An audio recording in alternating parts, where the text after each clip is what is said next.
on, we have Mr. Sanjay Sinha from Citrus Advisors. He is here to discuss the top 10 issues of 2025. Now, predicting future is tricky, but if he gets it right, we all are going to buy him dinner in 2025. Over to you, Mr. Sinha. And chairperson for this lecture are Mr. Rajiv Sinha and Mr. Amar Desai.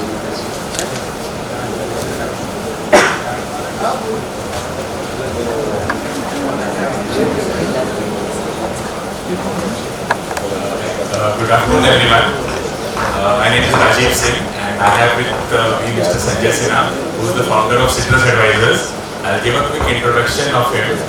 He is a very celebrated personality in the field of fund management.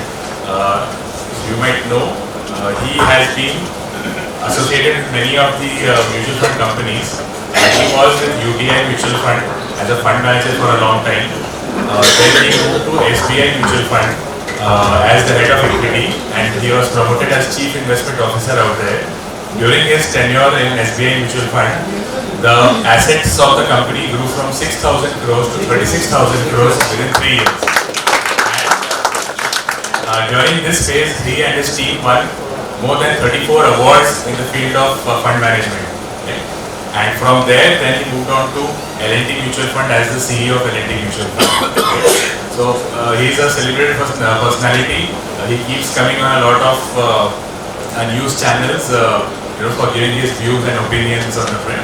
So today he is here to help us, understand the top 10 issues of 2025, which are going to impact the markets going ahead. So please, we are welcome to have a listen to him, and then we can have a Q&A.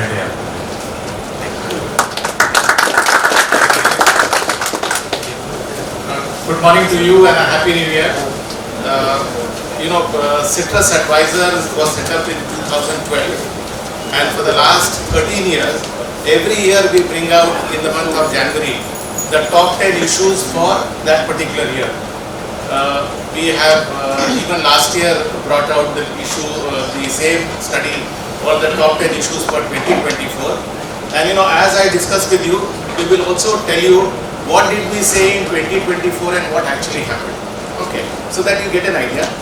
आप लोगों में बहुत लोगों का interest है equity में, और आप इक्विटी में इन्वेस्टमेंट करते होंगे. तो इक्विटी इन्वेस्टमेंट का एक बेसिक प्रिंसिपल है जो कि ड्राइविंग का भी प्रिंसिपल है. हम गाड़ी चलाते हैं तो रियर व्यू मिरर को देख के नहीं चलाते, हम सामने देख के चलाते हैं.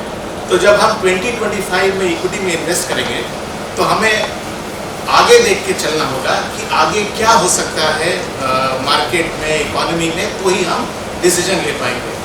और इक्विटी में जब हम इन्वेस्टमेंट करते हैं तो हम क्या करते हैं, बेस्ड ऑन सम एजम्पशन कि इकोनॉमी अच्छी करेगी. इकोनॉमी अगर अच्छा करेगी तो उसमें सर्विसेज सेक्टर ज़्यादा अच्छा करेगा, तो हम वहाँ इन्वेस्टमेंट करेंगे. तो इसी के लिए हम लोग ये स्टडी निकालते हैं कि क्या चीज़ है जो 2025 में हमारे कैपिटल मार्केट को इम्पैक्ट कर सकता है. तो just a brief before we go to that, ताकि आपको थोड़ा आइडिया हो जाए कि हमारा पिछला साल जो गुजरा वो कैसा था. तो अगर आप देखें तो पिछला साल जो गुजरा वो इंडेक्स के रिटर्न के तौर पे देखेंगे तो सिंगल डिजिट रिटर्न था हमारे सेंसेक्स और निफ्टी में. Between 8 to 9% return is what we got. हमसे ज़्यादा अच्छा रिटर्न तो बहुत सारे डेवलप्ड मार्केट और खास करके यूएस के मार्केट्स का रहा. इनफैक्ट नॉट ओनली दैट, अगर आप दूसरी तरफ देखेंगे इमर्जिंग मार्केट्स में, तो इवन चाइना का जो रिटर्न है, जो कि हम हैंग सेंग के इंडेक्स से देख सकते हैं या शंघाई के इंडेक्स से देख सकते हैं, उनका रिटर्न भी इंडियन मार्केट से ज़्यादा अच्छा था. अगर हम भारत के बाजार को सेक्टोरली देखें कि पिछला साल जो गुजरा उसमें किस सेक्टर ने अच्छा किया, किस मार्केट कैप ने अच्छा किया, तो आप पाएंगे कि भले निफ्टी और सेंसेक्स ने सिर्फ 8 से 9% का रिटर्न दिया है, लेकिन मिड कैप इंडेक्स ने 24% का रिटर्न दिया है, स्मॉल कैप इंडेक्स ने 26% का रिटर्न दिया है, और माइक्रो कैप का जो है रिटर्न वो करीब 34% का है. बट इसके पहले कि आप कूद पड़े और 2025 में माइक्रो कैप खरीदे, मैं फिर से वही रिपीट करूंगा, रियर व्यू मिरर में देख के गाड़ी नहीं चलाना चाहिए. चलाने से क्या हो सकता है, एक्सीडेंट. हाँ, तो ये सिर्फ आपको ये दिखाने के लिए है कि कि अलग अलग मार्केट के जो सेगमेंट्स हैं, छोटी कंपनी, माइक्रो कंपनीज, उनका प्रदर्शन 2024 में ज़्यादा अच्छा रहा। लेकिन अगर आप सेक्टोरली देखें तो किन किन सेक्टर्स का परफॉर्मेंस 2024 में अच्छा रहा, तो सबसे अच्छा परफॉर्मेंस रहा डिफेंस कंपनीज का। हम लोग कुछ देर पहले प्रमाण साहब, डॉक्टर प्रमाण को सुन रहे थे ना, उन्होंने एक अनलिस्टेड कंपनी में इन्वेस्ट किया है जिसको कि डिफेंस का ऑर्डर चला है। इंडिया के लिए defence is now a very emerging industry. उसके बाद अगर आप देखें तो फार्मा ने अच्छा किया है, आप लोग के लिए ये साल अच्छा गुजरा होगा। In fact you know I am surprise, आप लोगों ने आज के सेशन का नाम रेसिपी क्यों रखा फॉर वेल्थ क्रिएशन? आपको रखना चाहिए था प्रिस्क्रिप्शन फॉर वेल्थ क्रिएशन। तो उसके साथ ही साथ जो चौथा महत्वपूर्ण सेक्टर है जिसने अच्छा किया वो है सीपीएसई। सीपीएसई यानी कि सेंट्रल पब्लिक सेक्टर एंटरप्राइजेस। तो पीएसयू का भी परफॉर्मेंस अच्छा रहा। लेकिन जिसने अच्छा नहीं किया लास्ट ईयर वो कौन से सेक्टर्स थे? वो ऐसे सेक्टर्स थे जो कि मार्केट में बड़ा पॉपुलर है, जैसे banks, both private sector banks and public sector banks ने अच्छा नहीं किया। और रिलायंस ने हम लोगों को लास्ट ईयर डिसअपॉइंट किया, तो जो एनर्जी सेक्टर में आता है। तो this is just to give you an idea about what happened in 2024 में एक और महत्वपूर्ण चीज है जो बाजार को इम्पैक्ट करता है, वो होता है लिक्विडिटी। कितना लोग पैसा बाजार में लगा रहे हैं या कितना पैसा बाजार से बाहर निकाल रहे हैं, उसका भी एक बहुत बड़ा असर बाजार के परफॉर्मेंस पर होता है। तो बाजार में अगर आप इंस्टीट्यूशनल इन्वेस्टर को देखें तो दो मेजर सेगमेंट्स हैं इंस्टीट्यूशनल इन्वेस्टर के, domestic institutional investor and the foreign institutional investor. पिछले साल हाईलाइट रहा कि फॉरेन इंस्टीट्यूशनल इन्वेस्टर ने बहुत सेलिंग की है इंडिया के मार्केट में। ये बात बिल्कुल सही है। 2024 में फॉरेन इंस्टीट्यूशनल इन्वेस्टर ने 1,22,000 करोड़ की इक्विटी बेची है इंडियन मार्केट में। इसके पहले अगर इतना वैल्यू का सेलिंग अगर फॉरेन इंस्टीट्यूशनल इन्वेस्टर अगर करते तो हमारा बाजार बिल्कुल धंस जाता। लेकिन लास्ट ईयर ऐसा कुछ नहीं हुआ। क्यों? इसलिए कि अगर उन्होंने 1,22,000 करोड़ की सेलिंग की तो उसके सामने डोमेस्टिक इंस्टीट्यूशनल इन्वेस्टर ने 5,26,000 करोड़ की नेट बाइंग की। तो ये रहा मेन स्टोरी 2024 में।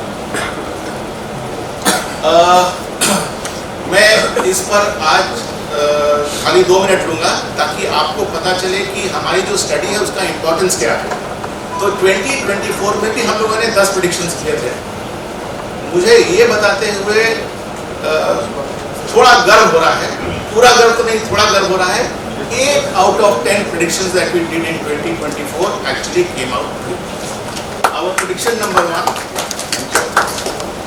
our prediction was that politics will rule the world and NDA will come back to power in the majority. General elections हुआ, भले सीट कम मिले हो लेकिन एनडीए की सरकार दोबारा बनी। लेकिन जो हम लोगों ने पॉइंट हाईलाइट किया था वो ये था कि पूरे वर्ल्ड में पॉलिटिक्स का बोलबाला रहेगा 2024 में, क्योंकि 2024 एक यूनिक साल था जिसमें more than 50% of the world population actually went to election. Right from US, UK, Europe, हर जगह इलेक्शंस हुए पिछले साल और 50% of the world went to poll. And आप आज भी देखिए सबसे बड़ा हेडलाइन आज ग्लोबल अगर आप देखें तो क्या है? ट्रम्प का जीतना और उनका 20 तारीख को प्रेसिडेंट का शपथ लेना। तो वो पॉलिटिक्स विल रूल 2024 जो हम लोगों ने कहा था दैट एक्चुअली बिकेम ट्रू। हम लोगों ने कहा था कि फॉरेन इंस्टीट्यूशनल फ्लोज जो है वो 2024 में पॉजिटिव जाएगा। हम इसमें गलत गए। हमारा प्रेडिक्शन था पॉजिटिव लेकिन एक्चुअली नंबर हुआ नेगेटिव। हम लोगों ने कहा था कि रेट रिडक्शन की साइकिल शुरू हो जाएगी 2024 में। तो अगर आपने देखा होगा फेड ने पिछले साल रेट काटना शुरू कर दिया और भारत में भले रिजर्व बैंक ऑफ इंडिया ने रेट नहीं काटा हो लेकिन जो 10 ईयर G-Sec यील्ड है वो पिछले साल without rate cut by the RBI 10 year G-Sec yield जो है वो नीचे चली गया। तो हम इसमें भी सही है। चौथा जो हमारा था कि रिन्यू एनर्जी डिमांड के कारण रिन्यूएबल एनर्जी पर जोर ज़्यादा रहेगा। और आप देखिए कितने सारे रिन्यूएबल एनर्जी के शेयर लिस्ट हुए, वारी का नाम लिया गया, इस तरह के शेयर लिस्ट हुए। और एनर्जी सेक्टर में आज जब भी नया अनाउंसमेंट आ रहा है तो आप देखिए कि ज़्यादातर अनाउंसमेंट आ रहा है रिन्यूएबल एनर्जी की तरफ। That was our prediction and that also came true. हम लोगों ने कहा था कि रिटेल पार्टिसिपेशन काफ़ी स्ट्रांग रहेगा एंड वो रहा। नंबर ऑफ डीमैट अकाउंट्स बढ़ के 17 करोड़ हो गए, SIP की फ्लोज बढ़ के 25,000 करोड़ पर मंथ हो गया। म्यूचुअल फंड का जो इक्विटी मार्केट में पार्टिसिपेशन था वो 4 लाख करोड़ से ज़्यादा का हो गया। So that prediction also came true. हम लोगों ने कहा था कि कमोडिटी प्राइसेस जो हैं वो साल के दूसरे भाग में मजबूत हो जाएंगे। हमारा ये प्रेडिक्शन जो था, this is the second prediction in which we went on, in which commodity prices instead of going up actually started declining. Surprisingly Israel ने ईरान पर मिसाइल दागा, उसके बावजूद क्रूड के प्राइसेस नीचे चले आए। तो हम लोगों ने लॉजिकल इंटरप्रिटेशन निकाला था कि अगर इस तरह की घटना होगी तो प्राइसेस ऊपर जाने चाहिए, लेकिन हुआ नहीं। तो सातवां जो था वो हम लोगों ने कहा कि चाइना में रिसर्जेंस होगा, और हम सब जानते हैं कि चाइना की इकोनॉमी में अब बढ़ोतरी होनी शुरू हो गई है, लोग सब चाइना की तरफ देख रहे हैं। आठवां हमने कहा था कि जो साल गुजरेगा वो बहुत वॉलेटाइल साल रहेगा, और वो हुआ भी। अगर और कुछ ना हो तो आप याद करिए एग्जिट पोल का आउटकम और एक्चुअल रिजल्ट का आउटकम जब आया उस समय बाजार में कितना उतार चढ़ाव हुआ। तो इस तरह के कई इंस्टेंसेस थे 2024 में जिसने बाजार में बहुत ज़्यादा उतार चढ़ाव पैदा किया। नौवां हम लोगों ने कहा था रियल एस्टेट का मार्केट काफ़ी स्ट्रांग रहेगा, और वो हुआ भी। हम लिस्टेड तो कंपनी में देख ही रहे हैं, आपके आसपास में भी देखिए, तो रियल एस्टेट सेक्टर काफ़ी अच्छा कर रहा है। और 10वां हम लोगों ने 9 थीम निकाले थे जिनमें हमने कहा था कि ना सिर्फ 2024 में एक इंटरेस्ट रहेगा बट उसके आगे भी रहेगा। उनमें से कम 6 थीम ऐसे थे जिन्होंने कि उसी साल प्रदर्शन करना शुरू कर दिया। आज मैं आप लोगों के साथ हूँ, मैं इस साल के भी 5 थीम आपको देके जाऊँगा। ये रहा 2025 का हमारा प्रेडिक्शन। इसके अलावा अगर आप देखें तो 2024 में मेजर इवेंट्स क्या हुए बाजार में। सबसे बड़ा इवेंट तो था हमारा जनरल इलेक्शन, दूसरा था जो बजट जिसमें इंफ्रास्ट्रक्चर और हेल्थ केयर पर फोकस दिया गया, तीसरा टैक्स रिफॉर्म जहां पर कि कैपिटल गेन्स टैक्स को ट्वीट कर दिया गया, चौथा बहुत बड़ा स्ट्रॉन्ग इंटरेस्ट IPO के मार्केट में आया, पांचवा US में रेट कट की साइकिल शुरू हुई नेक्स्ट मंथ। ओके, छठा क्रूड प्राइसेस जो हैं बड़े वोलेटाइल रहे 2024 में। भारत की जो कॉर्पोरेट अर्निंग्स है उसमें बड़ी स्लो डाउन है, ऐसा हम लोगों ने देखा। FIIs की आउटफ्लो बहुत ज़्यादा रही, ये भी एक विशेषता रही 2024 की। एंड नौवा इवेंट रहा अदानी ग्रुप के साथ बहुत सारी कंट्रोवर्सीज दो बार उभर के आई। एक बार हिंडनबर्ग के कारण आई, दूसरी बार SEC ने उन पर कुछ दंड लगाया। इस न्यूज़ को लेके अदानी ग्रुप काफ़ी न्यूज़ में रहा। And last but not the least, India के बॉन्ड्स अब ग्लोबल इंडेक्स में इंक्लूड हो गए हैं, जिसका कि शॉर्ट टर्म में तो हमें फ़ायदा हुआ ही, लॉन्ग टर्म में भी फ़ायदा हुआ। तो ये 10 मेजर इवेंट्स थे 2024 के। Now coming to the risky part, which is to make predictions for 2025। तो हम लोगों ने 10 प्रेडिक्शंस रखे हैं, but we will go through them not one by one, otherwise आप बोर भी हो जाएंगे। और मैं आपको पहले से वार्न कर दूँ, ये 80 पेज का प्रेजेंटेशन है, तो इसी के लिए मैं सिर्फ जो मेन पॉइंट्स हैं उसी को स्ट्रेच करना चाहता हूँ। So the first most important point for the markets in 2025 is inflation and interest rates.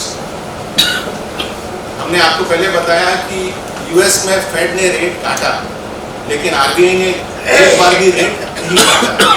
2025 में लोगों की नज़र रहेगी कि क्या RBI रेट कट करेगा, और करेगा तो उसको करने के लिए क्या फैक्टर सबसे इम्पोर्टेंट है, इन्फ्लेशन।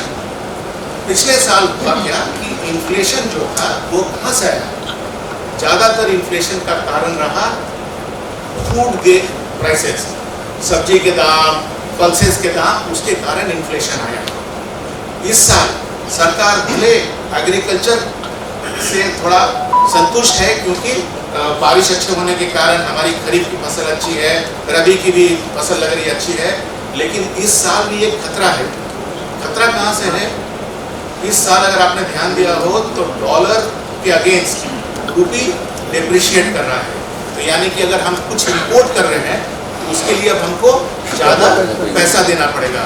तो इस साल जो रिस्क है वो अगर एग्रीकल्चर से नहीं है तो इम्पोर्टेड इन्फ्लेशन से हमें खतरा है। तो इसलिए ये फैक्टर नंबर 1 है जो हमारे ख्याल से बाजार को इम्पैक्ट करेगा, और आरबीआई अगर रेट काटेगी तो इसका असर पूरे इकोनॉमी पर तो होगा ही, कॉर्पोरेट सेक्टर पर भी होगा। We will not go into the details, we will share the soft copy, क्योंकि जिनको ज़्यादा इंटरेस्ट है they can go through these slides at leisure. Okay, I will just focus on the main points, and if anybody is interested, we will take up the questions from you at the end. Is it okay? Yes. Second most important factor for us in 2025 is will consumption revive. मैं आपको एक चीज बता दूं, जो Indian economy है उसका सबसे बड़ा फाउंडेशन क्या है? हमारी पॉपुलेशन और उसका कंजम्पशन। अगर हम चाहें तो अपने आप को पूरे वर्ल्ड से जुदा कर सकते हैं और हम खुद ही प्रोड्यूस करके खुद ही कंज्यूम करके एक बहुत ही खुशहाल देश रह सकते हैं, because consumption is our foundation. But consumption में कोविड के बाद ठहराव आ गया। बहुत पहले तो क्या हुआ, रूरल कंजम्पशन में स्लो डाउन आया, और बाद में अभी अगर आप देख रहे हो तो अर्बन कंजम्पशन में भी ठहराव आ गया है। 2025 के लिए बहुत इंपॉर्टेंट है कि कंजम्पशन रिवाइव हो, और उसके रिवाइवल का एक एक्सटेंशन जो है कि ऐसा नहीं है कि इंडिया में कंजम्पशन पूरी तरह से डिक्लाइन कर गया। इंडिया में पोस्ट कोविड कंजम्पशन का जो रिकवरी है दैट हैज बिकम के शेप, इन द सेंस जो प्रीमियम गुड्स हैं उसकी सेल में बढ़ोतरी हो गई, बड़े बड़े फ्लैट्स की सेल में बढ़ोतरी हो गई, अच्छे बड़े गाड़ियों की बिक्री में बढ़ोतरी हो गई, लेकिन टू व्हीलर के सेल में ठहराव आ गया। हिंदुस्तान लीवर के साबुन तेल के बिक्री में ठहराव आ गया, आशीर्वाद आटा के सेल में थोड़ा ठहराव आ गया। सो रिकवरी तो हो रही है, लेकिन वो के-शेप रिकवरी है। हमारा ऐसा मानना है कि ये इंपॉर्टेंट फैक्टर है 2025 में, और ऐसे कुछ कदम लिए जा रहे हैं जिसके कारण हमें उम्मीद है कि 2025 में consumption, both rural consumption as well as urban consumption improve होगा। रूरल कंजम्पशन क्यों इंप्रूव होगा? क्योंकि अगर मानसून अच्छा है और उसके कारण खरीफ की फसल अच्छी हुई है और रबी की भी अगर सोइंग अच्छी है तो इसके कारण रूरल इनकम अच्छा होगा। प्लस अगर आज फाइनेंशियल पेपर पढ़ के आए हैं तो हेडलाइन आज का क्या है? मोदी जी कह रहे हैं कि रूरल इनकम जनरेट करने के लिए इंडस्ट्री को रूरल एरियाज में सेटअप किया जाए। तो रूरल इनकम अगर इंप्रूव होता है तो उससे इकोनॉमी को एक बढ़ोतरी मिलेगी। उसके कुछ सिग्नल ऑलरेडी हमें देखने को मिल रहे हैं, जैसे टू व्हीलर का जो सेल है जो अधिकतर रूरल एरिया में होता है उसकी सेल्स में बढ़ोतरी आ गई है।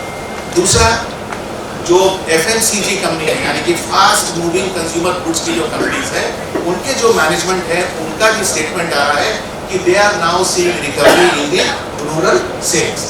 तो वो तो एक एविडेंस हो गया in support of rural consumption. What is going to impact urban consumption? तो पिछले साल चूंकि इलेक्शन था तो सरकार इलेक्शन मोड में होते हुए अपनी स्पेंडिंग को बंद कर दी। उसके बाद बहुत लंबा गर्मी रहा और बहुत भीषण गर्मी followed by very heavy rainfall. तो बिकॉज ऑफ दैट जो इंफ्रास्ट्रक्चर की काम चल रही थी उसमें रुकावट आई, और जो कंजम्पशन के लिए बाहर दुकान बाजार में जाते वो लोग भी कम निकलने लगे। ये सब फैक्टर जो है अब वो हमारे पीछे है। अब सरकार फ्रंट फुट पे स्पेंडिंग भी कर रही है, और जो अर्बन कंजम्पशन के लिए उसका जो मल्टीप्लायर इफेक्ट होगा उसका हमको लगता है कि असर देखने को मिलेगा। So both rural and urban consumption will revive. what will happen to premium goods? I think वो trend जो है वो is now going to be with India for many years to come. क्योंकि हमारा per capita income जो है वो अब $2000 से ऊपर हो गया है और हमें अब रोटी कपड़ा और मकान पर खर्च करने के लिए उतने इनकम की जरूरत नहीं पड़ती और हम डिस्क्रिशनरी कंजम्पशन पे ज़्यादा खर्च करते हैं। तो ये जो प्रीमियम गुड्स और उससे जो रिलेटेड सेक्टर्स हैं उनमें आप देखेंगे कि ज़्यादा कंजम्पशन होगा, लोग ट्रैवल भी ज़्यादा करेंगे, लोग बड़ी गाड़ियाँ भी खरीदेंगे, बड़े घर में रहेंगे। So that is something that we are expecting to happen in the premiumisation. But consumption का सबसे बड़ा पर्व जो हमारे लिए धार्मिक पर्व है, हाँ, वो है महाकुंभ। आप लोगों में से कितने लोगों को पता है कितने लोग जाने वाले हैं प्रयागराज? 40 करोड़। मतलब सोचिए 40 करोड़ लोग जाने वाले हैं प्रयागराज। जब हम ट्रैवल करते हैं तो हमारा नॉर्मल खर्च बढ़ जाता है ना। हम बिस्किट खाते हैं, सॉफ्ट ड्रिंक पीते हैं, बॉटल वाटर लेते हैं और इस तरह की बहुत सारी चीजें खर्च करते हैं। तो जब 40 करोड़ भारत की जनता मूव करेगी तो आप इमेजिन कर सकते हैं कि उसका असर कंजम्पशन पे कितना पड़ेगा। सो ये भी एक फैक्टर है जो हमें कंसिडर करना चाहिए as far as consumption is concern. तीसरा महत्वपूर्ण फैक्टर इज गवर्नमेंट की पॉलिसीज। गवर्नमेंट की policies right from covid has had a very big impact on the market और इस बार भी आप देखेंगे कि गवर्नमेंट की पॉलिसीज का असर बाजार पे पड़ेगा। क्या क्या मेन पॉलिसीज हैं? सबसे पहला तो बजट, दूसरा गवर्नमेंट की इंफ्रास्ट्रक्चर पर स्पेंडिंग, तीसरा आप लोगों में से बहुत लोगों को आइडिया भी होगा कि by 2030 India will be the 3rd largest economy in the world. तो ये ऑटोमेटिक जर्नी तो नहीं हो जाएगा ना, उसके लिए हमें अपनी जो पेस ऑफ ग्रोथ है उसको मेंटेन करने की जरूरत है। तो सरकार ने हर सेक्टर में बहुत एम्बिशियस टारगेट रखे हैं। आज मोस्ट पेपर्स में अगर आप देखिए फ्रंट पेज पर क्या है, 1000 किलोमीटर का मेट्रो नेटवर्क अब भारत में चालू हो गया है। उसी तरह से अगर आप देखेंगे chemical sector, pharma sector, railways, हर जगह 2025 में 800 वंदे भारत ट्रेन चलने वाले हैं। तो सरकार की एम्बिशियस टारगेट्स हैं for growth in every sector. चौथा, सरकार डोमेस्टिक मैन्युफैक्चरिंग को प्रेरित करने के लिए प्रोडक्शन लिंक इंसेंटिव दे रही है कुछ सेक्टर्स को, केमिकल को, सेमीकंडक्टर्स को। तो वो भी एक सरकार का जरिया है मार्केट, जिसका असर मार्केट पर होगा। और जनरल इलेक्शन तो चला गया, लेकिन इस साल देयर आर 2 स्टेट इलेक्शंस जिनका बहुत महत्व है। ये 2 स्टेट इलेक्शंस हैं, दिल्ली और बिहार। ओके, इनका महत्व इसलिए है बिकॉज ये दोनों जो इलेक्शंस हैं या दोनों जो स्टेट हैं वो भारत की पॉलिटिक्स में एक मेजर रोल प्ले करते हैं और यहाँ पर इलेक्शन का रिजल्ट कैसा होगा वो उसके आउटकम पर लोग ये मानेंगे कि वो सेंट्रल गवर्नमेंट का रेफरेंडम है और हो सकता है कि सरकार थोड़ी सी पॉपुलिस्ट भी हो जाए इन इलेक्शंस को ध्यान में रखते हुए। लेकिन before closing this particular issue, मैं आपको बजट, चूंकि वो बिल्कुल हाल ही में आने वाला है, तो बजट के 4 मेन फैक्टर्स हैं जिन पर हमें अपनी नजर रखने की जरूरत है। नंबर 1, सरकार टैक्सेशन पर क्या करने वाली है। दूसरा, सरकार इंफ्रास्ट्रक्चर पर क्या करने वाली है। तीसरा, मैन्युफैक्चरिंग सेक्टर के लिए सरकार क्या करेगी। एंड चौथा, फिस्कल कंसोलिडेशन, यानी कि जो फिस्कल डेफिसिट है उस पर सरकार के क्या स्टेप्स रहेंगे। तो देखिए, जिन लोगों का स्टॉक मार्केट में इंटरेस्ट है उनको मैं बता दूं कि सरकार काफ़ी संभव है कि इस बजट में पर्सनल इनकम टैक्स की जो स्लैब है उसको ऊपर करेगी। कारण 2 हैं कि सरकार को मिडिल क्लास के लिए कुछ करना है और वो करने के लिए सबसे अच्छा तरीका है कि अगर उनके टैक्स कम कर देंगे तो उनके हाथ में उतना ज़्यादा पैसा अवेलेबल रहेगा कंजम्पशन के लिए। ठीक है, स्टॉक मार्केट में पार्टिसिपेशन जो होता है उसमें भले मिडिल क्लास कम पार्टिसिपेट करता हो, लेकिन टैक्स जब कम होता है तो सारा स्टॉक मार्केट खुश हो जाता है। तो इसलिए अगर इस तरह का कोई प्रोविजन इस बजट में आता है तो मेरे ख्याल से वो स्टॉक मार्केट के लिए बड़ा पॉजिटिव है। दूसरी बात जो इम्पोर्टेंट है इस बजट के कॉन्टेक्स्ट में, ये जो तीसरा टर्म है एनडीए सरकार का, ये उसका पहला फुल बजट है। इसके पहले दोनों इंट्री बजट थे और इस इलेक्शन में एनडीए को उतने सीट्स नहीं मिले जितने उनको उम्मीद थे। उनको दिख रहा है कि इकोनॉमी स्लो डाउन हो रही है, अनएम्प्लॉयमेंट को लेकर चिंता है और हमें 2030 में वर्ल्ड का तीसरा सबसे बड़ा इकोनॉमी बनना है। तो उसके लिए जो भी स्ट्रक्चरल रिफॉर्म करना है उसके लिए आप आज करेंगे तो कल उसका असर नहीं दिखेगा। इकोनॉमिक रिफॉर्म्स का असर 1 साल, 2 साल, 3 साल के बाद दिखता है। तो ये budget could be an occasion in which the government will paint what are the steps they are going to take in the next 3 years and markets love them.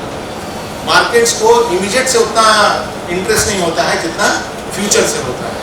तो इसी के लिए ये बजट जो है मेरे ख्याल से मार्केट के लिए बहुत ही महत्वपूर्ण है।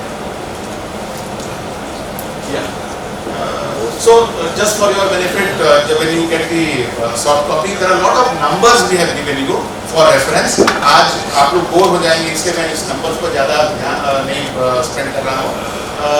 अगर आप सीमेंस जो कि बहुत बड़ी कंपनी है उसकी अगर आप आउटलुक को देखें तो except for 2 sectors which is auto and metal, उनके अनुसार इन दोनों सेक्टर में भले कैपेसिटी एक्सपेंशन नहीं हो रही है लेकिन बाकी सारे सेक्टर में कैपेसिटी एक्सपेंशन उनको दिख रहा है।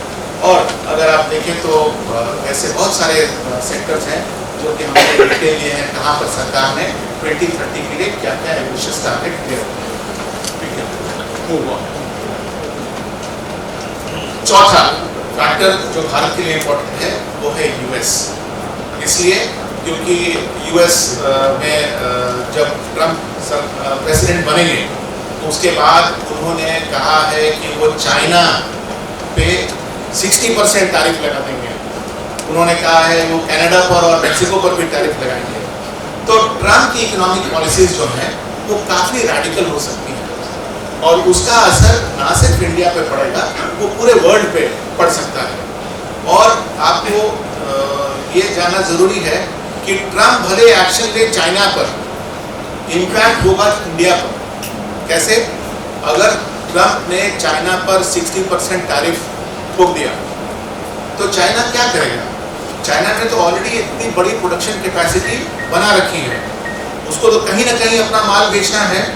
तो वो अपना प्रोडक्शन जो है वो इंडिया पे डंप करना शुरू करेगा और अगर वो डायरेक्टली नहीं कर सकता तो वो मेक्सिको के द्वारा, कातार के द्वारा वो इस तरह की डंपिंग कर सकता है। तो यूएस का एक्शन वर्ल्ड इकोनॉमी पर क्या असर डालता है, दैट इज वेरी इंपॉर्टेंट। ठीक है। और उसी के साथ रिलेटेड इवेंट है कि अगर ट्रम्प टैरिफ लगाते हैं तो टैरिफ लगाने के कारण यूएस पे जो इंपोर्ट्स हैं वो क्या हो जाएंगे? वो भी महंगे हो जाएंगे। तो यूएस में इन्फ्लेशन की दर ऊपर जाएगी तो फिर यूएस में फेड ने अपना रेट नीचे नहीं कर पाएगा। फेड अगर अपना रेट नीचे नहीं करेगा तो एफआईआई इंडिया में पैसा लगाने से कतराएंगे, वो अपना पैसा यूएस में ही रखना पसंद करेंगे। तो ये सारा जो फैक्टर्स है वो आपस में इंटरलिंक्ड है। तो ये भी एक इम्पॉर्टेंट फैक्टर है जो हमारे ख्याल से 2025 के लिए है। पांचवा important factor for us and more which is why we put them as number 5 because US is the most important factor. After that, China is the next important factor for 2025. क्योंकि देखिए चाइनीज इकोनॉमी में ठहराव आ गया है, ये आप लोग सब पेपर में भी पढ़ रहे होंगे। चाइना को भी अब ये ठहराव अनकंफर्टेबल हो रहा है तो उसने बहुत सारे कदम उठाए हैं अपने इकोनॉमी को रिवाइव करने के लिए, अपने रियल एस्टेट सेक्टर को रिवाइव करने के लिए।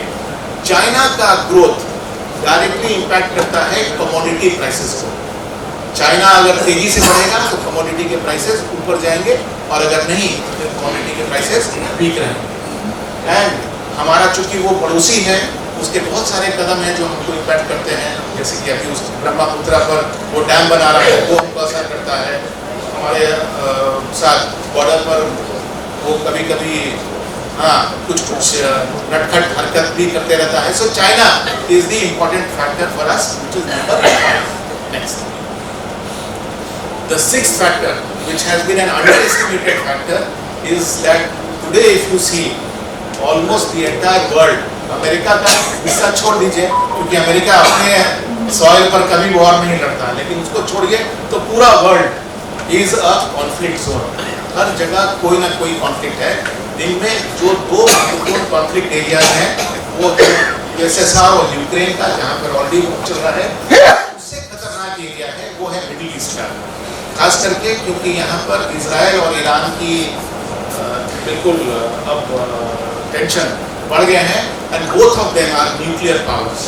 सो that danger that this war could spiral into something big is an important factor to be worried about. But these are the existing known areas, but there are some other areas also which are conflict zone. China और Taiwan के बीच का जो tension है वो कम नहीं हो रहा है, दिन पर दिन बढ़ते जा रहा है. साथ ही साथ साउथ कोरिया में इंटरनल पॉलिटिकल प्रॉब्लम्स हो गए हैं और नॉर्थ और साउथ कोरिया के बीच का भी झमेला बड़ा हो सकता है. एक एरिया जिस पर हम लोग की नजर नहीं है लेकिन जहां ऑलरेडी अब टेंशन बन रहा है वो है अफ्रीका. अफ्रीका में इथियोपिया और सूडान के बीच में साहेल रीजन में भी बहुत टेंशन है और ये सब रीजन में भी ऑयल है. तो इनका टेंशन अगर बहुत बड़ा रूप लेता है तो वर्ल्ड के लिए फ्यूचर में प्रॉब्लम हो सकता है. So the world at war is the next important factor, the sixth important factor to be considered. उसकी implication इंडिया के लिए बहुत है. जैसे फॉर एग्जांपल ईरान और इजराइल के बीच का जो टेंशन है, हम ईरान के भी दोस्त हैं और इजराइल के भी दोस्त हैं. अगर इन दोनों के बीच में लड़ाई होगी तो हम किसका साइड लेंगे? और दोनों हमारे लिए मार्केट्स हैं, तो हमारी सप्लाईज दोनों जगह अफेक्टेड है. तो दैट इज नंबर 1. दूसरा, मान लीजिए चाइना और ताइवान का टेंशन बड़ा हो गया तो सारी सेमीकंडक्टर्स और चिप्स की सप्लाई वो अफेक्टेड हो जाएगी. तो हमारी इंडस्ट्री पर क्या असर पड़ेगा वो भी हमें देखने की जरूरत है. Okay, however there can be opportunities also. जैसे चाइना, चूंकि कोविड में इतना बड़ा लोगों को झटका लगा तो इसी के कारण तो चाइना प्लस वन स्ट्रैटेजी में आज हमारे यहाँ आईफोन प्रोड्यूस हो रहे हैं, माइक्रोचिप प्रोड्यूस हो रहे हैं, बिकॉज लोग अब अपनी प्रोडक्शन चाइना के अलावा भी एक जगह सेटअप करना चाहते हैं. सिमिलरली बांग्लादेश में जो इंटरनल डिस्टर्बेंसेस हुए उसके कारण उनके टेक्सटाइल एक्सपोर्ट जो है वो अफेक्टेड है. तो अब इंडिया की टेक्सटाइल इंडस्ट्री पर उसका पॉजिटिव असर भी हो सकता है. So the conflict zones in the world have an implication for India. 7 is the commodity prices. जो लोग बहुत बारीकी से कंपनीज के फाइनेंशियल्स को देखते हैं वो लोगों को अच्छे से पता होगा कि जो ऑटो सेक्टर का प्रॉफिटेबिलिटी है वो लास्ट ईयर कैसे इम्प्रूव किया. वो इम्प्रूव इसलिए किया क्योंकि उनकी मार्जिन जो है वो पहले से इम्प्रूव हो गई. और मार्जिन क्यों इम्प्रूव हो गई? क्योंकि स्टील के प्राइसेस नीचे चले आए. तो प्राइसेस नीचे जाए या ऊपर जाए दोनों का असर अलग अलग सेक्टर पर पड़ता है. जैसे कमोडिटी प्राइसेस के नीचे आने के कारण ऑटो सेक्टर के प्रॉफिट्स को फायदा हुआ. सिमिलरली अगर आप जो मैंने शुरू में एक पॉइंट कहा कि corporate profits in India came down, तो जब आप उस कॉर्पोरेट प्रॉफिट्स के नंबर को डाइसेक्ट करके ध्यान से देखेंगे तो कहाँ डिक्लाइन आया है?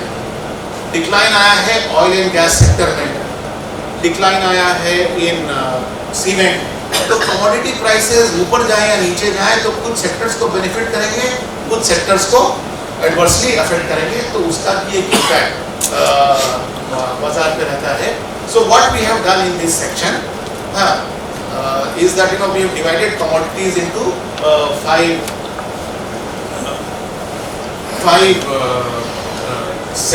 segments. Number 1 agriculture commodities, number 2 energy जिसमें कि crude and coal are the main commodities. तीसरा precious metal जैसे for example gold और silver. ferrous metal यानी कि iron ore, steel and पांचवा नॉन फेरस मेटल यानी कि एल्युमिनियम, कॉपर, जिंक. तो इन सब का कैलेंडर ईयर 24 में कैसा परफॉर्मेंस रहा और 25 में हम क्या एक्सपेक्ट कर रहे हैं वो अगले कुछ स्लाइड्स में हम लोगों ने आपको बताया है। बट ओवरऑल हमारा एक्सपेक्टेशन है कि कमोडिटी के प्राइसेस शायद 2025 में सॉफ्ट ही रहेंगे। The eighth factor and the most important factor for the market कि डोमेस्टिक रिटेल इन्वेस्टर क्या करेगा। आप प्रेजेंटेशन की शुरुआत में याद करिए, अगर FII ने अगर 1,22,000 करोड़ बेचा तो सामने में डोमेस्टिक इंस्टीट्यूशनल इन्वेस्टर ने 5,26,000 करोड़ खरीदा। तो डोमेस्टिक इंस्टीट्यूशनल इन्वेस्टर अपने से तो पैसा पैदा नहीं करते, वो कहाँ से पैसा लाते हैं? जो डोमेस्टिक इन्वेस्टर रिटेल इन्वेस्टर उनको देता है वही वो बाजार में डालते हैं। तो पिछला साल was a very good year जहाँ पर डोमेस्टिक रिटेल इन्वेस्टर का इंटरेस्ट इक्विटी में बना रहा। अगर आप उसको देखें तो म्यूचुअल फंड की SIP का नंबर अब करीब 25,000 करोड़ पर मंथ है, यानी कि यही नंबर अगर मेंटेन हुआ तो 3 लाख करोड़ तो इसी तरह से आपको बाजार में आएगा। पिछले साल का जो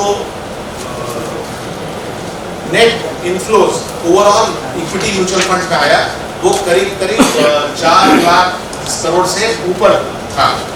तो SIP के थ्रू तो हमें 3 लाख करोड़ आ ही रहा है, प्लस NFOs और बाकी तरीका से भी हमें इनफ्लोज बाजार में मिलते रहते हैं। तो डोमेस्टिक का जो ट्रेंड है वो इंडिया में अभी स्ट्रक्चरल है, उसको हिलाना शॉर्ट टर्म में मुश्किल है, ठीक है, वो फाउंडेशन है। लेकिन एक अनयूजुअल चीज हो रहा है बाजार में, वो हो रहा है कि प्रमोटर्स बहुत बड़ी मात्रा में अपने शेयर्स बेच रहे हैं। हमारी 35 साल की एक्सपीरियंस में अगर ये पहले हम देखते थे कि प्रमोटर अपने शेयर बेच रहा है तो हम उसको बहुत नेगेटिव लेते थे, बाजार के लिए भी, सेक्टर के लिए भी और उस कंपनी के लिए भी। लेकिन उसके बावजूद अगर आप पिछले साल देखें तो इतनी बड़ी सेलिंग हुई प्रमोटर्स के द्वारा, लेकिन उसका कोई बाजार पर असर नहीं पड़ा, बाजार एक्चुअली ऊपर ही चला गया। इसका अगर आज के कॉन्टेक्स्ट में हम उसको इंटरप्रेट करें तो मेरे ख्याल से इसको 2 तरह से देखना चाहिए। नंबर 1, प्रमोटर बेच चुके हैं, उसकी मोटिव को समझने की जरूरत है। तो देखिए 2 मोटिव हो सकते हैं प्रमोटर के। एक तो ये कि वो खुद का जो वेल्थ है वो भी तो डाइवर्सिफाई करना चाहेगा, क्योंकि प्रमोटर का मान लीजिए 50% होल्डिंग है उसकी कंपनी में, तो 90% 99% of his wealth is in that company. अगर उसकी कंपनी अगर सिक्लिकल है तो एक समय आएगा कि जब उसका वैल्यू और वेल्थ भी घट जाएगा, तो वो चाहेगा कि अपने वेल्थ में से कुछ पैसा निकाल के ऐसे सेक्टर्स में लगाए जो कि उसके साइकिल से विपरीत है, ताकि उसकी वेल्थ प्रिजर्व हो। That is one motive. दूसरा, बहती गंगा में हर कोई हाथ धोना चाहते हैं, बहुत जोर का रिटेल एपेटाइट है, तो प्रमोटर अगर अभी बेच रहा है तो बाजार उसको अपने साइड में ले रहा है। That could be the other motive. The other way to look at the promoter selling is कि अगर प्रमोटर नहीं बेचता तो क्या होगा? तो 5,26,000 करोड़ की डोमेस्टिक बाइंग के सामने अगर कोई सप्लाई नहीं आता तो हमारा बाजार फट जाता, हमारी वैल्यूएशन जो है वो बहुत स्ट्रेच्ड हो जाती है। तो therefore to some extent selling by the promoter has had some sobering impact on the market also.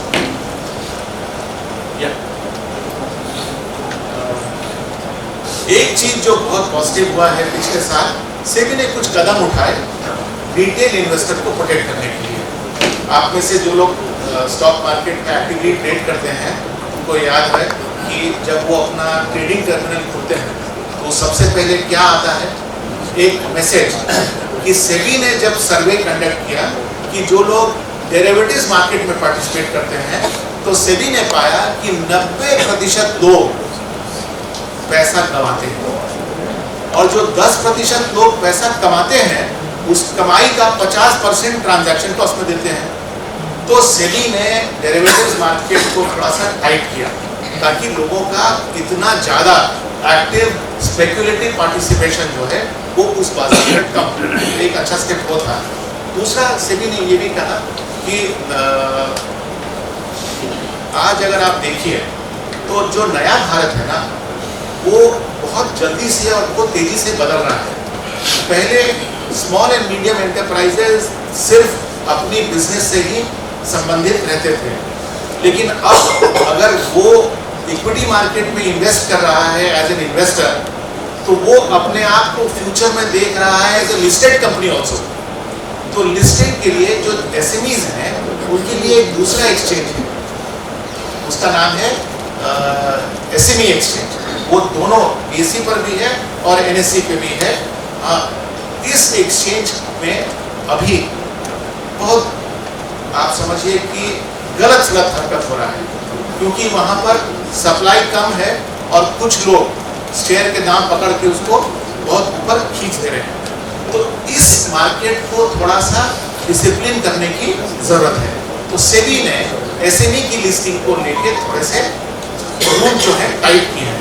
ये मेरे ख्याल से बहुत अच्छा कदम है, क्योंकि आज अगर 5000 शेयर 4000 शेयर ट्रांजैक्ट होते हैं, तो मेरी बात मानिए, आज से 5 साल के बाद there will be 10,000 companies which will be traded on the Indian markets, and there will be so many small and medium enterprises which will be listed. And for us, there will be a growth opportunity in those markets also. And Dr. Parmar, that could be bigger than even the unlisted market, because the price discovery in the listed exchange is more efficient than in an unlisted market.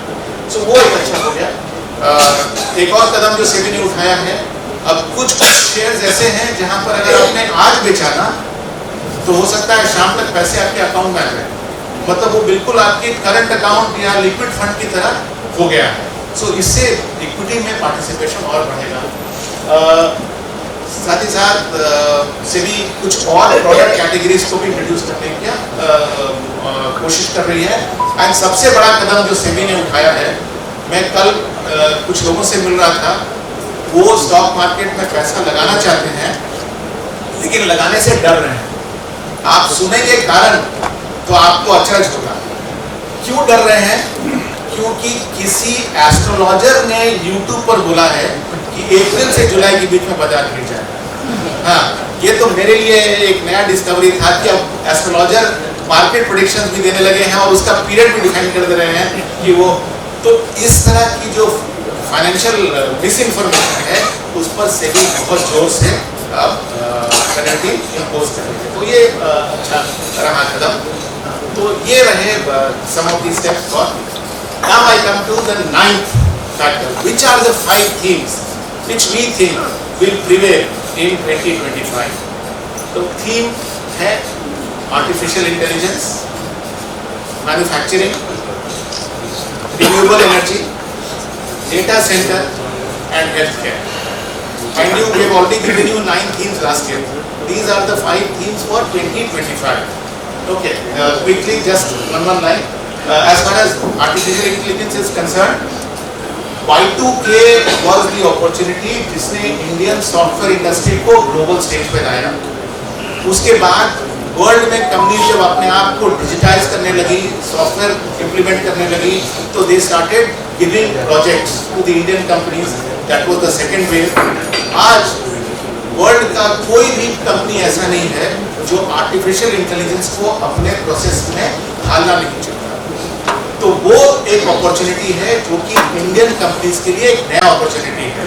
अगर आप आज का Times of India देखेंगे, there is a full page article on how this AI opportunity is being captured by the Indian IT industry. So we think that IT sector को write off करना गलत है। ये AI will be also an opportunity for the Indian IT sector. Next, manufacturing. Bharat में अब तक जो GDP का component का सबसे बड़ा हिस्सा होता था, that was services. करीब 60% of our GDP used to be services. Manufacturing का इंपॉर्टेंस कम होता चला गया। अब सरकार कदम उठा रही है to make in India as well as bring industry from China and several other steps to make manufacturing more vital in India. इसका इम्पैक्ट आपको बहुत सारे सेक्टर्स में दिखेगा। सेमीकंडक्टर में दिख रहा है आपको।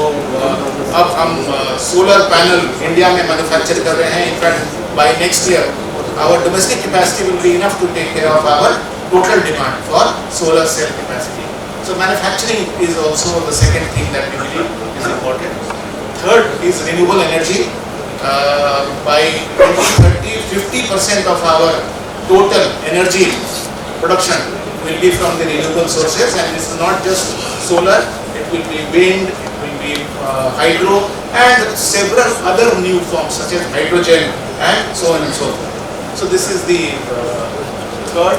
Fourth is data center.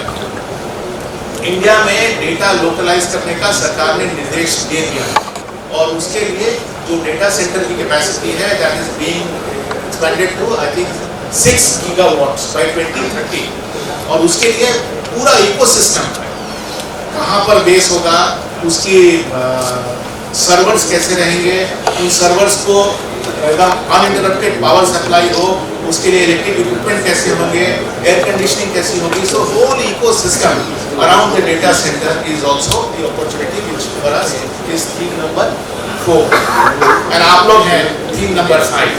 Okay, health care. जैसे जैसे भारत की पर कैपिटा इनकम इंप्रूव कर रही है, लोगों की capacity to spend on health care is improving, और लोग अब महसूस कर रहे हैं कि सरकारी अस्पताल में उनको डिजायर्ड ट्रीटमेंट नहीं मिल रहा है, they are moving to the private sector. Plus insurance companies के ग्रोथ के कारण भी हेल्थ केयर का ग्रोथ ज़्यादा है. सो हेल्थ केयर में 2 मेजर सेगमेंट्स हैं जिन पर हमारी नजर है. एक है हॉस्पिटल्स. एक जमाना था जब Apollo was the only noted listed hospital. अब आप देखें तो इतनी लंबी लिस्ट है, 1 दर्जन से ज़्यादा. अब उसमें वेदांता भी है, शैल्बी भी है, मैक्स भी है, फोर्टिस भी है, यथार्थ भी है, जुपिटर, का बहुत ज़्यादा चॉइस अवेलेबल हो गया है. That is one segment, and the other segment is diagnostic. Diagnostic में एक रैली हमने देखा था कोविड के समय, उसके बाद एक गिरावट, लेकिन ये भी एक सेगमेंट है जो हमको लगता है कि और next year. Now coming to the finale. अगर आप लोग बिल्कुल थके हुए नहीं हो तो okay. So by the way we have covered almost 70 slides out of the 80 slides. Okay, what is the outlook for the market in 2025? तो ये साल अगर हमको निफ्टी और सेंसेक्स में सिंगल डिजिट रिटर्न मिला है, तो माइंड यू ऐसा नहीं है कि 2024 was a very bad year. अगर आप पिछले 10 साल में देखें तो 3 साल ऐसे हैं जहां पर कि हमको सिंगल डिजिट रिटर्न मिला है, और 1 साल तो ऐसा है जहां पर नेगेटिव रिटर्न मिला है. तो ऐसा उतार चढ़ाव मार्केट में होता रहता है. But mind you what is significant is कि जिस साल सिंगल डिजिट रिटर्न मिला है उसके अगले साल डबल डिजिट रिटर्न मिला है. Okay, this is the statistical number. Next one, by and large जब मार्केट ऊपर की तरफ जाता है तो स्मॉल कैप और मिड कैप रैली ज़्यादा करते हैं, और जब मार्केट नीचे आता है तो स्मॉल एंड मिड कैप ज़्यादा गिरते हैं.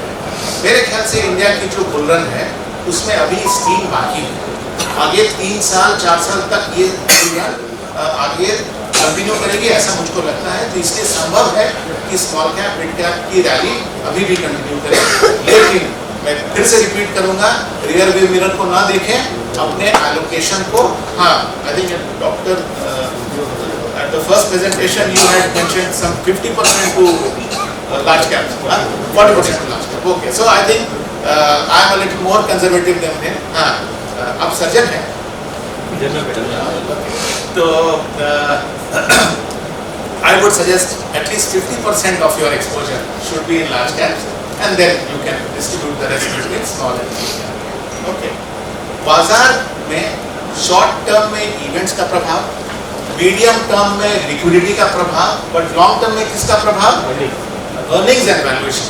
ओके, सो बाजार लॉन्ग टर्म में तभी चलेगा जब अर्निंग्स का ग्रोथ बनता रहेगा. 2025 में अर्निंग्स में थोड़ी ठहराव की जो सिग्नल्स हैं वो साफ दिख रहे हैं, but we will still close the year with approximately 10% earning.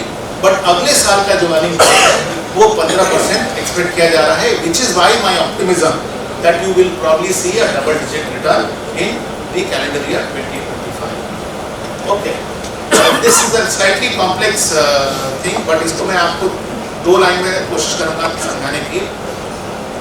पूरा बाजार जो है ना, उसको अगर आपको सिंप्लीफाई करके समझना है तो 4 ही थीम है बाजार में. Consumption oriented companies, export oriented companies, financial companies and industries. आप चाहें तो पूरे बाजार को इन 4 सेक्शन में बांट दीजिए, 5वां सेक्शन आपको मिलेगा नहीं। हम लोगों ने टॉप 1100 कंपनीज को बाजार के इन 4 थीम्स में बांट दिया and what we found was very insightful. जैसे हम कह रहे हैं ना कि लास्ट ईयर कंजम्पशन के लिए अच्छा नहीं था, लेकिन अगर आप बॉटम में आप स्टॉक पिकिंग किए रहते तो इस कंजम्पशन थीम में भी आपको बहुत सारे विनर्स मिलते हैं। जैसे for example last year has been very good for air conditioners, it has been very good for e-commerce companies, it has been very good for medical accessories, it has been good for retail and it has also been good for real estate. कहाँ मार पड़ी? FMCG में, footwear में, paints में, चाय coffee में and internet service provider. तो if we come to the next section, export oriented तो खैर सबने अच्छा किया, इसमें तो कुछ डिस्कशन है ही नहीं। सिमिलरली अगर आप फाइनेंस देखें, अगर आप बैंक में ही खाली घुसे रहते हैं, पब्लिक सेक्टर और प्राइवेट सेक्टर बैंक में, तो शायद उतना वेल्थ क्रिएट नहीं होता। लेकिन अगर आप उससे आगे देखते हैं तो अगर आपने एक्सचेंज में पैसा लगाया होता तो ऑन एन एवरेज 95% रिटर्न मिलता आपको। अगर आपने एसेट मैनेजमेंट में लगाया होता, जो कि हमारे स्पॉन्सर भी हैं, 57% रिटर्न आपको मिलता। रेटिंग कंपनीज में 37, एनबीएफसीज में 28, इवन हाउसिंग कंपनीज में 13.5% रिटर्न मिलता। तो इंडस्ट्रियल सिमिलरली हमने कहा industrial has not done well, okay, but it is not as if everything in industrial has not done well.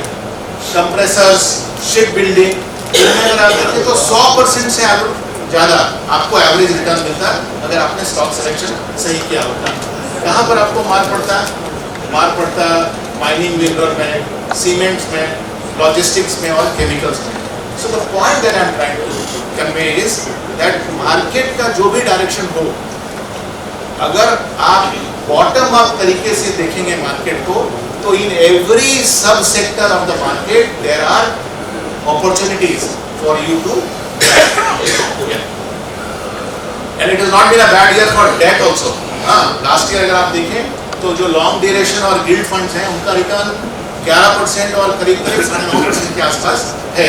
In fact even liquid funds have given you more than 7% return, which is much more than what you get from the savings deposit in banks. Yeah. So now the 80th slide, the conclusion.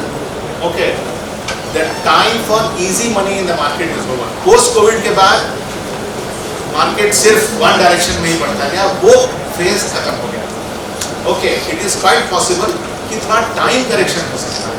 Okay, हमको नहीं लगता है कि index में बहुत major गिरावट होगी। अगर कोई मेजर इवेंट हो गया तो बात दूसरी है, अदरवाइज हमको नहीं लगता इंडेक्स में गिरावट होगी। And it is quite possible that ये साल भी micro cap, small cap and mid cap में outperform the large caps. Okay, one will need to be smart and think ahead of the market. अब think ahead of the market के लिए 2 principal, वो 5 theme and the bottom up selection of stocks, and within sectors like I said you have to be more focused on a bottom up idea. And last but not the least, long term wealth creation does not happen by only buying equity. Long term wealth creation happens by careful asset allocation. You should not put all your eggs in one basket. आपका date में भी कुछ होना चाहिए, equity में भी कुछ होना चाहिए। कितना डेट, कितना equity is a matter of personal risk appetite, your age, your income streams, and whether you are choosing to retire without any hassle. So therefore, debt also has an opportunity. You should keep an eye on that. So that is all, friends. Thank you for your patience.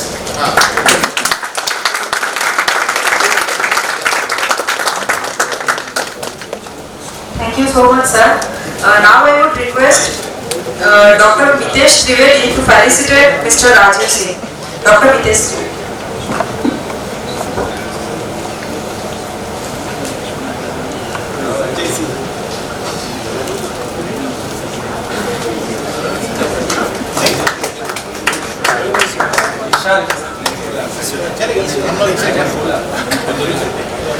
And I I request Dr. Sunil Trivedi to felicitate Mr. Amar Desai.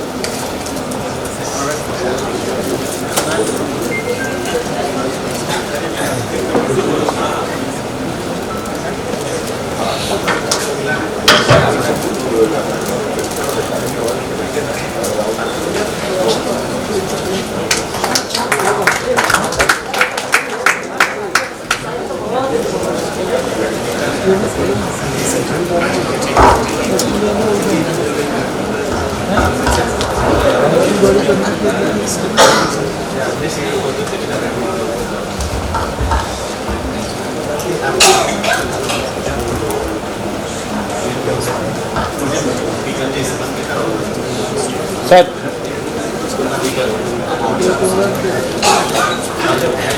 I request Dr. Hiren Vaidya to please felicitate Mr. Sanjay Singh.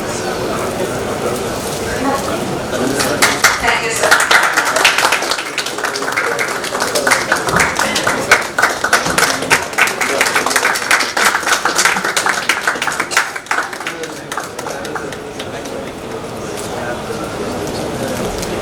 Thank you very much, sir. Our fourth speaker for today is just someone who doesn't need an introduction. He is Dr. Vikram Lotwala, presenting just fundamental secrets. Just as fundamentals of anatomy are quintessential for becoming a successful surgeon,